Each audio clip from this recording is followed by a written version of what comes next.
గ్రహించబడుతున్నప్పుడు త్రోసిపడేవారుగా ఉన్నారు. సేవకులు నిందించుకున్నప్పుడు వారుగా ఉన్నారు. ఈ సంఘం అంటే ఆ సంఘం, ఆ సంఘం అంటే ఈ సంఘము సరిపడి పరిస్థితిలో ఉన్నారు.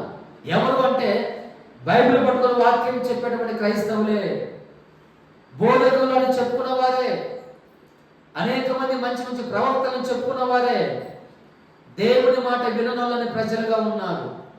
ప్రజలకు బోధిస్తున్నారు, కానీ దేవుడు మరి వీటి ద్వారా తెలియజేస్తున్నప్పుడు మనుషుడు గ్రహించలేని పరిస్థితిలో ఉన్నాడు. మనమే గ్రహించలేకపోతే మనుషుడు గ్రహిస్తాడంటారా?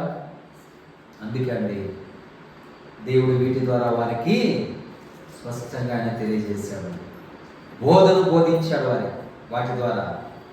అందుకే బోధకులకే బోధకులు. ఎవరు అంటే మనుషులు కాదు. మనం అనుకుంటాం మనం ఏం చేసామో మన రాళ్ళు మాట్లాడతాయంట.